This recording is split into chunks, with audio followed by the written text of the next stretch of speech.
Nous accueillons la deuxième invitée du 8h30 France Info. Bonjour Nathalie Arthaud. Bonjour. Candidate de lutte ouvrière à la présidentielle. Commençons par l'actu chaude, comme on dit, ces fameux convois baptisés convois de la liberté qui sont aux portes de Paris en ce moment, qui doivent rejoindre Bruxelles. Qu'en pensez-vous? Que pensez-vous de ce mouvement? Moi, je m'en réjouis. Je m'en réjouis parce que, bien sûr, il y a un mélange de revendications, mais clairement, il y a aussi une contestation sociale. C'est la dénonciation de la flambée des prix de l'essence, des super profits Total, parce que ça va de pair. C'est la dénonciation de la précarité, des petites pensions, de retraite, des bas salaires. Donc, cette contestation sociale, eh bien, elle est salutaire. Et moi, vous les soutenez, mais est-ce que vous pourriez manifester avec eux? Je rappelle que les syndicats de routiers ne sont pas partie prenante de ce mouvement. Moi, vous savez, ma politique, elle est claire et elle est nette. Depuis le mouvement des Gilets jaunes jusqu'à aujourd'hui, c'est que la contestation sociale, elle doit rentrer dans les entreprises. Et il faut que l'ensemble du monde du travail s'en empare. Parce qu'en fait, c'est dans les entreprises que les inégalités, l'exploitation se fait. C'est dans les entreprises. Donc aller converger vers Bruxelles lundi, c'est pas votre truc pour le moment. Mais ils ont raison je peux vous dire qu'ils ont raison de se battre. Et moi, franchement, je les applaudis de s'inviter dans cette campagne électorale. Y compris contre le pass vaccinal. Je les applaudis parce que il y a une dimension sanitaire qui est importante. Je termine quand même là-dessus. Oui. Je les applaudis parce que franchement, ça fait du bien dans cette campagne d'entendre enfin parler des problèmes des femmes et des hommes des classes populaires et que cette campagne, elle soit pas squattée par des démagogues d'extrême droite qui sont à milieu des préoccupations de la population. Alors ça, c'est déjà une première chose. Donc moi, c'est tant mieux que les femmes et les hommes du monde du travail se fassent entendre. C'est ce qu'il faut. Oui, il y a un discours anti-vaccin aussi dans ces cortèges. Sanitaire de ce très clairement, moi je pense que ce n'est pas le vaccin qu'il faut combattre. Ce qu'il faut combattre, c'est toute une organisation sociale qui fait que tout l'argent est aspiré à un pôle et ô combien, regardez ces profits, Alors regardez. Justement, vous parlez de Total. Ça devient complètement fou. Et sur la hausse des prix de l'essence, il y a une remise qu'a fait Total aux automobilistes sur les autoroutes, sur les prix à la pompe. Vous souriez, c'est déjà ça ou c'est presque indécent pour vous? Ah mais non, mais moi ça me révolte. Écoutez, l'augmentation du prix de l'essence, ce n'est pas l'opération du Saint-Esprit. Et on veut nous faire croire que c'est la loi de l'offre et de la demande. Non, c'est un calcul et c'est la volonté des trusts pétroliers. En réalité, Total augmente le prix de l'essence et c'est ce qui fait ses super profits. Alors vous voyez, d'un côté, il monte le prix de l'essence, il nous met dans une situation impossible de la demande, où on a du mal. Du pétrole non, mais attendez, ce sont les grands pétroliers qui pèsent sur ces marchés-là. Donc vous dites qu'à l'heure actuelle, l'essence pourrait être à un prix oui, bien sûr, mais c'est un calcul. C'est un calcul. Ils sont en train de ramasser le jackpot. Ils sont en train de se faire des super profits pour préparer la transition énergétique. Vous savez, c'est le coup qu'ils nous ont fait en 73 avec le choc pétrolier. En fait, c'est le même coup. Exactement. C'est une volonté de leur part. Et aujourd'hui, ce qu'on voit, c'est que, un complot, en l'occurrence, mais c'est le fonctionnement tout simple du capitalisme. Le capitalisme, c'est comme ça. Les grandes multinationales, les trusts, eh bien, ils utilisent tous les moyens, bien sûr, pour faire leur pognon. Voilà. Et ils utilisent tout dans la société. Vous avez l'impression de découvrir le fonctionnement du capitalisme, mais c'est la loi même du fonctionnement de cette société. Alors, voilà. Moi, c'est clairement, quand j'entends Total dire, on va vous faire un petit rabais de 5 €, je trouve qu'ils se moquent du monde. Matières premières. Ils se moquent du monde. Total qui le fixe, le prix des matières premières. Vous croyez vraiment que ce qui se passe sur le marché de l'énergie et du cours du pétrole n'est pas influencé par ces mastodontes que sont Exxon, Total? Vous croyez qu'ils n'ont pas un poids pour les fameux majors, qu'ils n'ont pas un poids pour influencer?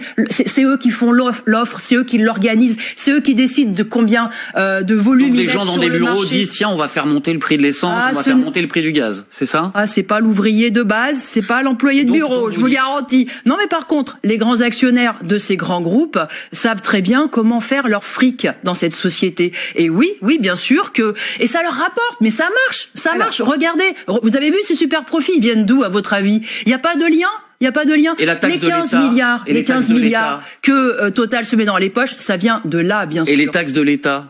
Eh bien, les ça taxes joue de aussi l'État. Beaucoup.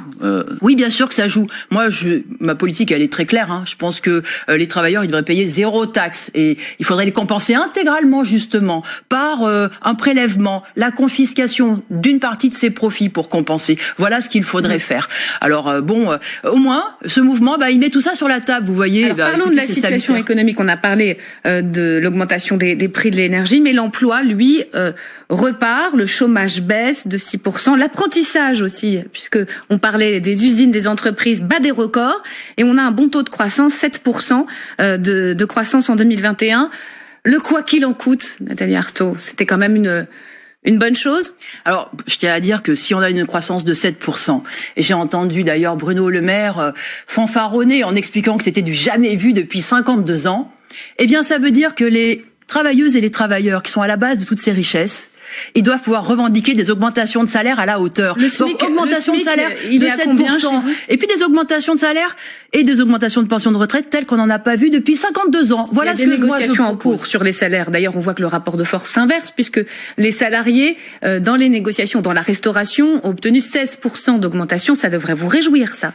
Là où ça s'inverse, c'est quand les travailleurs se battent. Et c'est parce qu'il y a eu aussi une flambée de grève, de mobilisation, de débrayage et de partout. Là, ça va faire monter les salaires. Avec vous, le SMIC augmente de combien? Avec moi, le SMIC, il doit répondre aux besoins des femmes et des hommes pour vivre, c'est-à-dire qu'il doit être à 2000 € net par mois. C'est ce qu'il faut. 2000 € net? 2000 € net, oui. Parce que moi, je me place du point de vue des travailleurs. Et de quoi avons-nous besoin pour vivre sans être dans l'angoisse permanente, d'être dans le rouge, dans l'angoisse de se dire, et si je tombe malade, et si ma voiture tombe en carafe, et si j'ai une dépense exceptionnelle. Donc 2000 €, ça doit être un minimum pour les salaires et pour les pensions de retraite. Voilà. Difficile à financer quand même. Non, pas du tout difficile à financer. J'aimerais vous interroger sur ce moment. Non, ce n'est pas difficile à financer, parce que je suis désolée, mais quand on finance les grands actionnaires, quand eux ils ramassent des millions et des millions, vous vous rendez compte? Alors, bien sûr, je prends le premier, le plus riche. Je prends Bernard Arnault, c'est le PDG du groupe de luxe LVMH. Vous savez combien il fait de dividendes par jour? 3,8 millions. 3,8 millions. Il fait 2 SMIC à la minute. Est-ce qu'il y a quelqu'un qui se demande comment on fait pour payer cela? Bon, alors moi je suis désolée, mais payer des aides-soignantes, payer des infirmières, payer des ouvriers, payer qui portent la société sur leurs épaules, ça devrait être un réflexe dans cette société. Les intérêts du monde du travail, d'abord, ils portent la société, ils devraient être prioritaires. Alors, l'actualité de la semaine, c'est aussi Emmanuel Macron qui s'est rendu sur le site industriel de Belfort. Quelle est la position précise de lutte ouvrière sur le nucléaire? Est-ce que face à l'urgence climatique, face à la demande exponentielle d'électricité dans les années à venir, vous pensez qu'il faut réinvestir massivement dans les EPR, dans le nucléaire? Moi, je pense que cette décision-là que Emmanuel Macron a prise, elle répond d'abord et avant tout à la demande des capitalistes de la filière du nucléaire et de EDF, c'est public. Et EDF, oui, d'accord, mais qui répond à des intérêts, qui a une ligne stratégique, qui veut vendre par ailleurs des EPR partout dans le monde. Donc ça répond d'abord et avant tout à ça et à cette demande. C'est-à-dire d'ici 2030, il n'y aura plus sur le marché que de l'électrique en voiture. Moi, je tiens à dénoncer. Produire plus. Je tiens à dénoncer le fait qu'on nous parle d'écologie, on nous parle de protection de la planète, on nous parle de sécurité, mais tous ces choix-là, ils sont guidés par des affaires de gros sous. Par des affaires de gros sous, c'est ça. Parce que, écoutez, moi, je suis même effarée de voir que là, ils nous proposent encore 6 EPR. Alors c'est même aussi de l'emploi, Nathalie Arthaud. Alors même que Flamanville, il se passe quoi, Flamanville? Mais c'est un fiasco. C'est un fiasco, c'est multiplication par 4 du coût, c'est 10 ans de retard. Donc en fait, en réalité, ils savent pas faire, mais bon, on y va donc parce que plus de renouvelables, moins de nucléaire avec les ouvrières par exemple, ce climat dans la campagne sur la réindustrialisation. Au fond, il y a plus personne pour vous dire la France sans usine, ça a marché. Une sorte de consensus pour reconnaître que c'était une erreur. Ça devrait faire plaisir. Refaire venir des usines, investir dans des technologies d'avenir pour recréer des industries en France. On demande au grand patronat qui a délocalisé, qui a fait partir les usines, de les faire revenir, c'est ça la réindustrialisation. Moi, j'ai rien envie de demander au grand patronat, parce que le grand patronat, il fera en fonction de ses intérêts à lui, et il en a que faire de fabriquer des millions de chômeurs, il en a que faire des bas salaires. C'est pas son problème comment la population elle vit et elle s'en sort. Donc moi, je dis aux travailleurs, il y a rien à attendre de ce côté-là.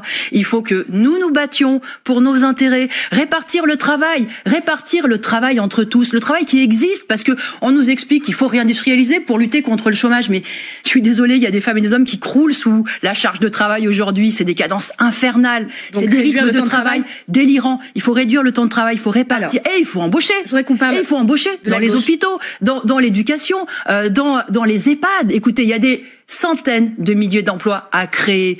Ça, il faudra se battre pour ça. Oui. À gauche, multiplication de candidatures, 7 candidats, grande désunion. C'est votre sujet ou pas, la division de la gauche? Non, pas du tout. Ce n'est pas du tout mon sujet. Vous n'êtes pas concerné. Très clairement, elle ne se fera pas, cette union de la gauche. Ouais. Enfin, bon, voilà, je sais pas s'il y a encore quelqu'un qui y croit, mais en tout cas, bon, c'est pour moi une évidence qu'elle ne se fera pas. Mais nous, on est de ceux qui ne le regrettons pas. Voilà, nous, on le regrette pas parce que mais pourquoi au bout du compte? Pour avoir un Hollande bis, hein, pour avoir un Jospin bis. Écoutez, ces gouvernements... 2 voire 3 candidats Trotsky, c'est pas un peu trop? Ah, non, bah peut-être pour vous, mais pas pour moi.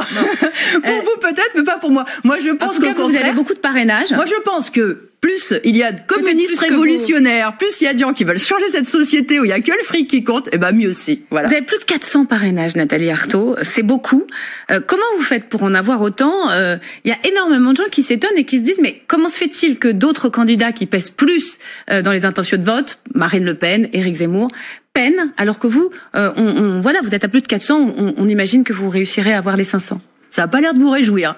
Non, c'est une question, je me dis. Ça a pas l'air de vous réjouir. Ça a pas une armée de militants qui sont depuis des années sur le terrain. Alors, comment vous réussissez ça? D'abord, je peux vous dire que ces règles, on les a toujours dénoncées. On les a toujours dénoncées et ces règles, elles sont précisément là pour faire obstacle. Mais nous, on est de ceux qui savent que, bah oui, pour défendre une politique, il faut se battre. Il faut se battre. Donc on s'organise et on bagarre pour aller voir les maires. Donc c'est un effort militant pour nous, comme pour les autres. Bon, bah et en tout cas, ce que je peux vous dire là-dessus, c'est que les maires des petites communes, ils font preuve d'un esprit démocratique et ils sont attachés au pluralisme. Fort heureusement. En tout cas, moi, j'en suis très reconnaissante. Merci. Et ils savent qu'il y a 2 mondes. Et ils savent que, justement, nous parlons du point de vue du monde du travail et ça les touche. Ça les touche pour beaucoup.